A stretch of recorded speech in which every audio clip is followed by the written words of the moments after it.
What if I told you one of World War II's most iconic bombers wasn't just dropping bombs on cities, but depth charges on submarines? The Vickers Wellington, a plane designed to rain destruction from 18,000 feet, found itself in a role its engineers never imagined, stalking Nazi U-boats in pitch-black Atlantic.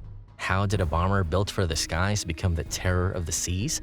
Strap in, this isn't just a story about a plane, it's about desperation, ingenuity, and a secret arsenal that changed the course of the Battle of the Atlantic. Welcome to Historical Digs, where we unearth the untold tales of history's most ingenious machines. Today, we're diving into the hidden chapter of the Vickers Wellington, a bomber turned U-boat hunter. By 1941, Britain was on the brink. Nazi submarines were sinking ships faster than they could be replaced, choking off vital supplies. The Allies needed a solution, fast. Enter the Wellington, armed with a radar so advanced it could spot a periscope at night, depth charges powerful enough to crack a sub's hull, and crews willing to fly suicidal low-altitude missions over icy waters. This is how a lumbering bomber became the deadliest predator of the deep. The bomber that wasn't supposed to fight subs. It's 1936. The world is at peace, but the RAF knows war is coming. They need a new bomber, one that can fly higher, carry heavier payloads, and survive the storm of bullets waiting over Europe. Enter aviation genius Barnes Wallis. Yes, the same guy who'd later invent the bouncing bomb for the dam busters. Wallis had a radical idea, a bomber built like a soccer ball. Wait, what? Let me explain. The Wellington's geodesic airframe wasn't just quirky, it was revolutionary. Imagine a skeleton of interlocking aluminum struts woven into a lattice so flexible it could bend under stress without breaking. Bullets, they punch through the fabric skin and keep going, leaving little more than a hole. Flak shrapnel, the lattice redistributed the force, letting the plane limp home even with chunks missing. Crews called it the basket bomber for its woven look, but this was no fragile wicker toy. In 1940, a Wellington returned from a raid over Germany with 600 bullet holes. The pilot landed it, the ground crew patched it, and it flew again the next night. Before we dig deeper into the Wellington's secret war, hit that like button and subscribe to Historical Digs. Your support helps us unearth the lost stories of history's most ingenious war machines. But let's rewind. The Wellington wasn't designed for heroics, it was built to bomb things.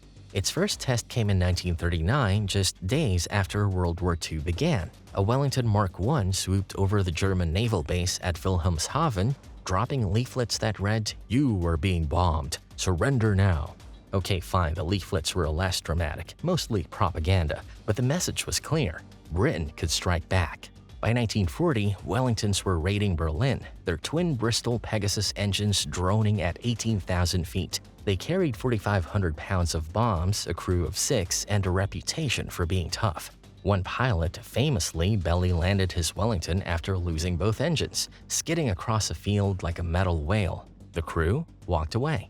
But by 1941, the Wellington's original job, bombing cities, was becoming suicidal. German night fighters, armed with upward-firing cannons, schräge Musik, turned the skies into a shooting gallery. Losses mounted, yet even as the bomber role grew deadlier, the Wellington was about to stumble into a very different war. One fought not over cities, but over convoy routes speckled with icebergs and U-boats. The problem? Nazi Germany's submarine fleet was strangling Britain. Churchill later wrote, "The only thing that ever truly frightened me during the war was the U-boat peril."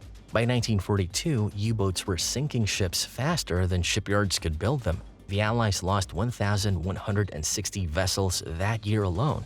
The math was grim. If this kept up, Britain would starve. So why repurpose a bomber to hunt subs? Simple.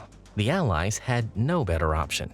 Naval destroyers were too slow to chase U-boats. Patrol planes like the Sunderland flying boat had range but lacked radar precision. And the Wellington, it was available.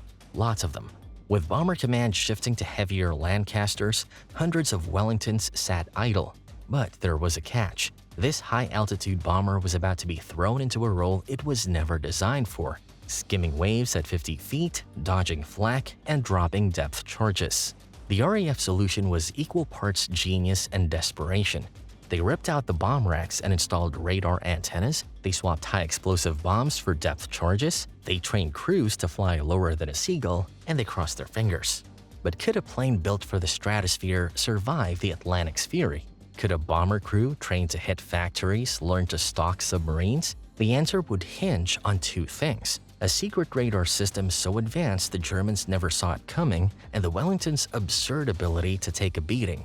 Here's a fun fact: the Wellington's geodesic design was so durable, one crew survived a mid-air collision with a German Ju-88. The Ju-88 crashed. The Wellington, it flew home.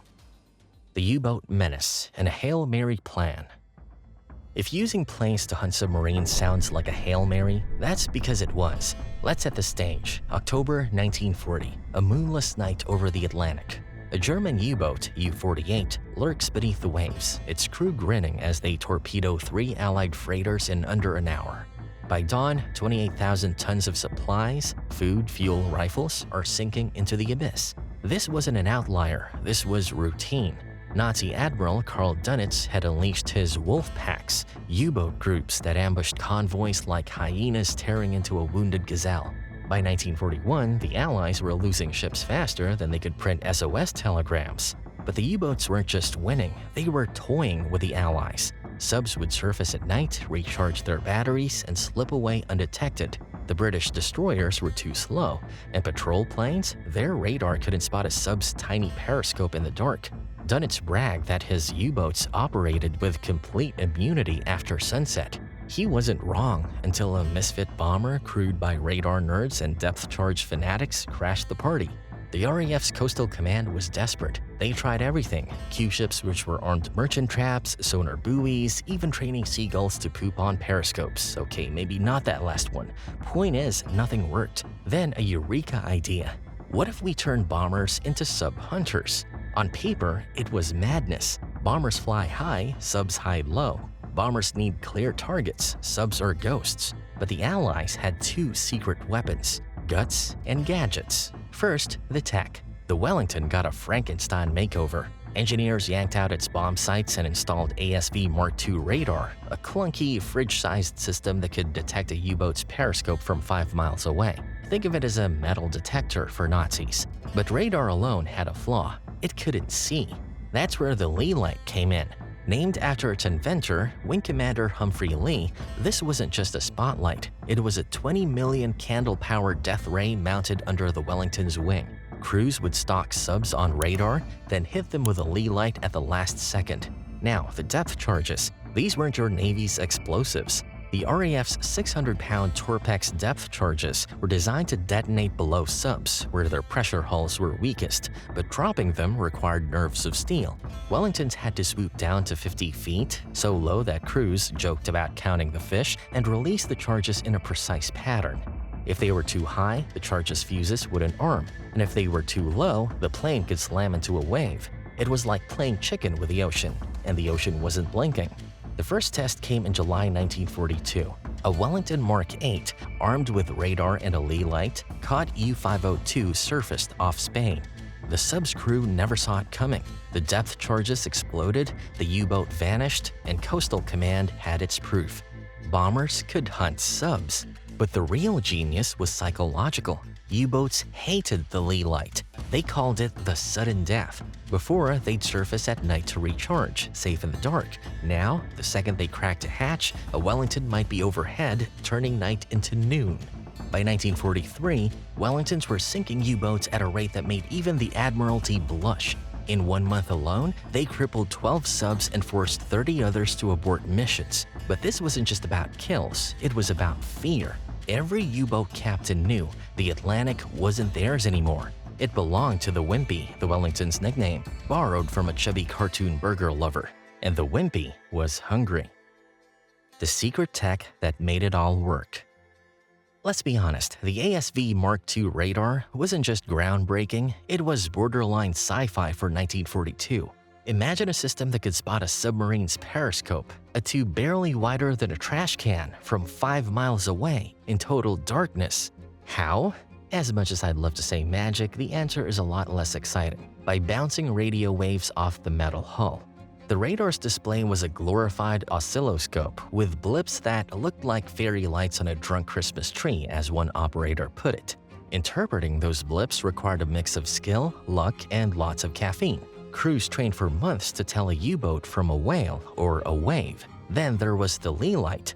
Mounted under the Wellington's wing, it could flood a U-boat with light so intense, crews joked it could have roasted a chicken at 1,000 yards. But all things considered, the real hero was the Wellington itself. To hunt subs, it had to fly low, dangerously low. At 50 feet, turbulence could slam the plane into the ocean, yet the Wellington's geodesic frame handled it all. One pilot, Flight Lieutenant Eric Banks, described it as flying a steel hammock through a hurricane. And the upgrades kept coming. Magnetic anomaly detectors or MAD gear to sniff out subs underwater, sonar buoys to listen for propeller noises, even flares to mark targets for other planes. By 1943, the Germans were scrambling to counter this airborne menace. U-boats got radar detectors, flak guns, even anti-aircraft submarines. Yes, that's a thing, but the Wellington adapted. Crews began flying in pairs, one to illuminate, one to bomb. In March 1943, two Wellingtons cornered U-333 off Iceland. The sub's captain, Peter Eric Kramer, dove deep, but not deep enough. A depth charge cracked its hull, forcing it to surface and surrender. Kramer later admitted, "We didn't fear ships, we feared the Wellingtons." By D-Day, Wellingtons had patrolled over 2 million square miles of ocean. Their tech wasn't perfect and radar false alarms were common, but their persistence rewrote the rules. The human cost and the legacy. Hunting U-boats wasn't glamorous. It was 12-hour shifts in unheated cockpits, hands numb from -20 degrees Celsius cold, eyes glued to radar screens until they hallucinated blips. So let's talk about the brave men who flew these missions. Crews survived on thermoses of tea and sheer spite. And the U-boats weren't sitting ducks, they fought back. Subs like the Type 7C mounted twin 20mm flak guns, but attacking a Wellington was a lot like swatting a hornet's nest. In April 1943, a Wellington from No. 172 Squadron attacked U-376. The sub's flak tore a wing spar, but the pilot, John Cruikshank, kept the plane steady long enough to drop his depth charges, sinking the sub before collapsing from shrapnel wounds. Cruikshank survived, earning a Victoria Cross, and later joked about wanting to get home in time for tea. But not all stories ended heroically. In December 1942, one Wellington, N for Nancy, vanished over the Bay of Biscay. No distress call, no wreckage, just gone. Later, a decoded German radio message revealed its fate. U-256 had shot it down. The entire crew, 6 men, were listed as missing, presumed eaten by fish, as the grim RAF humor went. Yet for every loss, the Wellingtons exacted revenge. By 1944, they'd sunk 52 U-boats and damaged 120 more. Their greatest victory wasn't in tonnage, but in fear. U-boat crews began refusing night surfacing, opting to recharge batteries underwater via snorkel, a slower, riskier process. Dunnett's wolf packs unraveled. So, knowing all this, I bet you have the same question I did. Why isn't the Wellington a household name? The answer, its war was invisible. No burning cities, no parades, just lonely patrols over an endless ocean. As historian John Terrain wrote, the Battle of the Atlantic was won by the radar blip and the depth charge, and the men who trusted both. What if the Wellingtons had failed? Let's get morbid. Suppose the Wellington hadn't been there to hunt U-boats. Let's say the Hail Mary plan flopped. No lee lights, no depth charge raids. What then? First, the shipping losses. By 1942, U-boats were sinking 700,000 tons a month. Without the Wellington, that number could have doubled. Britain's food reserves would have lasted 6 weeks. Second, D-Day. The invasion required 7 million tons of supplies. If U-boats still ruled the Atlantic in 1944, those ships would have been torpedoed before reaching Normandy. Eisenhower later admitted that the only things that scared him more than Nazis were the U-boats. No Wellington patrols, no D-Day, just a stalemate, or worse. Third, the Cold War. If the Atlantic campaign dragged into 1946, the Soviets might have pushed further into Europe. No Wellington would have meant no quick Allied victory, and a redrawn map with Stalin's fingerprints all over it.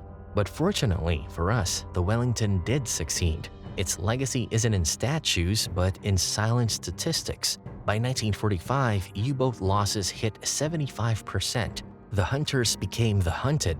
Sometimes the unlikeliest heroes, a bomber turned sub-killer, a crew fueled by tea and grit, change history not with a bang, but with a radar blip and a splash.